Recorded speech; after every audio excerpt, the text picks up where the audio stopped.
Hi friends, grow Malayali ചാനലിലേക്ക് എല്ലാവർക്കും സ്വാഗതം.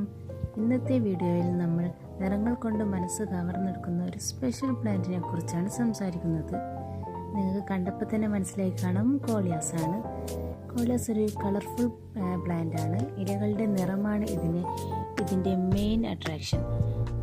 ഗാർഡനിൽ, പോട്ടിൽ, ഇൻഡോറിൽ എല്ലായിടത്തും സൂപ്പറായിട്ട് ഗ്രോ ചെയ്യും. പിന്നെ ഇതിൻ്റെ ലൈറ്റിനെ കുറിച്ച് സംസാരിക്കുകയാണെങ്കിൽ കോളിയാസിന് ഇൻഡയറക്റ്റ് ലൈറ്റാണ് ബെസ്റ്റ്. വലിയ സൂര്യപ്രകാശം നേരിട്ട് കിട്ടിയാൽ ഇലകൾ വീണാവാൻ ചാൻസ് ഉണ്ട്. ശരിയായ ലൈറ്റ് കിട്ടുമ്പോൾ നിറങ്ങൾ കൂടുതൽ വൈബ്രൻ്റായി വരികയും ചെയ്യും. പിന്നെ ഇത് വെള്ളം എങ്ങനെയാണെന്ന് വെച്ച് കഴിഞ്ഞാൽ മണ്ണ് അല്പം നനവോടെ തന്നെ എപ്പോഴും വെക്കണം. പൂർണ്ണമായി ഉണങ്ങാൻ പാടില്ല.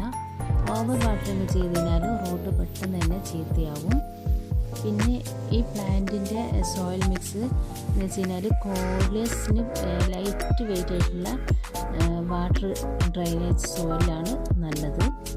അതായത് പൊടിമണ്ണ്, കൊക്കോപ്പീറ്റ്, പെർലൈറ്റ്, കമ്പോസ്റ്റ് എന്നിവ ചേർത്താൽ പ്ലാന്റ് സൂപ്പറായിട്ട് ഗ്രോ ചെയ്യും. പിന്നെ ഇതിൻ്റെ ബ്രാഞ്ചസ് ഒക്കെ ഇങ്ങനെ പ്രൂണിങ് ചെയ്യണം. അതായത് കോളിയസ് പ്ലാന്റിനെ ബുഷിയാക്കിയിട്ട് വളർത്തുമ്പോഴാണ് ഈ പ്ലാന്റ് നല്ല ഭംഗി ഉണ്ടായിരിക്കാൻ. അപ്പോൾ എപ്പോഴും ഹിപ്പ് പ്രൂണിങ് അത് റെഗുലറായിട്ട് തന്നെ ചെയ്യാൻ ശ്രദ്ധിക്കണം. ടോപ്പിലുള്ള ചെറിയ ക്ലിപ്പ് കട്ട് ചെയ്താൽ സൈഡിൽ നിന്നെല്ലാം നല്ലോണം ബ്രാഞ്ചസ് ഒക്കെ വന്ന് നല്ലൊരു ബുഷിയായിട്ട് തന്നെ ഈ പ്ലാന്റ് വളരും. ഇത് ഈ പ്രൊപ്പഗേഷൻ എങ്ങനെയാണെന്ന് വെച്ച് കഴിഞ്ഞാൽ കട്ടിങ്സിൽ തന്നെയാണ് എടുക്കുന്നത്. കോളിയസ് കട്ടിങ്സിൽ നിന്ന് വളരാൻ വളരെ ഈസിയാണ്. ഒരു 4-5 നോഡ് വരുന്ന കട്ടെടുത്ത് വെള്ളത്തിൽ വെച്ചാലോ അല്ലെങ്കിൽ നേരിട്ട് മണ്ണിൽ തന്നെ കുത്തിക്കഴിഞ്ഞാലും പെട്ടെന്ന് തന്നെ ഫാസ്റ്റായി തന്നെ ഇതിൻ്റെ റൂട്ട് വരും. പിന്നെ കോമണായിട്ട് കുറച്ച് പ്രോബ്ലംസ് ഇതിനുണ്ട്. ഇത് ശ്രദ്ധിച്ചിട്ടില്ലെങ്കിൽ, ഒന്നാമത് ഇലകൾ യെല്ലോ കളറാവുന്നത് അത് വാട്ടറിങ് ഓവറാകുന്നതായിട്ടാണ്. അതേപോലെ തന്നെ എന്താ പറയാൻ, ഈ കോളിയാസിൻ്റെ ഇതിൽ പൂവ് വരും ചെറുതായിട്ട്. ആ പൂ വരുമ്പം തന്നെ ഞങ്ങളത് കൈകൊണ്ട് പിച്ച് കളയാൻ ശ്രദ്ധിക്കണം. ഈ പൂവ് വളരാൻ അനുവദിച്ച് കഴിഞ്ഞാൽ ഈ പ്ലാന്റിൻ്റെ വളർച്ച മുരടിച്ചു പോകും. ആ കോല് പോലെ വളർന്നിട്ട് അധികം ലീഫൊന്നും ഇല്ലാണ്ട് പെട്ടെന്ന് തന്നെ ഈ പ്ലാന്റ് നശിക്കാൻ ചാൻസ് ഉണ്ട്. ഇതേപോലെ ചെറിയ ഒരു കമ്പ് പോലെ ഇരിക്കാൻ ഫസ്റ്റ് ഇതിൻ്റെ ഫ്ലവർ കാണുമ്പം തന്നെ ഇങ്ങനെ കൈകൊണ്ട് പിച്ച് കളയണം.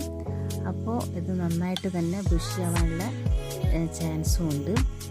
പിന്നെയെന്ന് വെച്ച് കഴിഞ്ഞാൽ ലൈറ്റ് കൂടുതലായി കഴിഞ്ഞാൽ ഇതിൻ്റെ ഇലകൾ എഡ്ജെല്ലാം ബ്രൗൺ കളറാകാൻ ചാൻസ് ഉണ്ട്. അതേപോലെ തന്നെ ഇടയ്ക്ക് ഒന്ന് ഫെർട്ടിലൈസറെല്ലാം കൊടുത്തു കഴിഞ്ഞാൽ നല്ല അടിപൊളിയായിട്ട് നല്ലൊരു കളറോട് കൂടി തന്നെ ഇത് വളരും. അപ്പോൾ എൻ്റെ കോളിയാസ് പ്ലാന്റിനെ കുറിച്ചുള്ള എനിക്ക് അറിയാവുന്ന ചെറിയ കുറച്ച് ടിപ്സും കെയറും കാര്യങ്ങളൊക്കെയാണ് ഞാൻ ഈ വീഡിയോയിൽ ഉൾപ്പെടുത്തിയിരിക്കുന്നത്. പ്ലാന്റ്സ് ഇഷ്ടപ്പെടുന്നവർക്ക് ഇത് മസ്റ്റ് ഹാവ് ആണ്. വീഡിയോ യൂസ്ഫുൾ ആയെന്ന് തോന്നിയാൽ ലൈക്ക് ചെയ്യാനും ഗ്രോ മലയാളി ചാനൽ സബ്സ്ക്രൈബ് ചെയ്യാനും മറക്കരുത്. നെക്സ്റ്റ് വീഡിയോയിൽ കണ്ടുമുട്ടാം. ബൈ.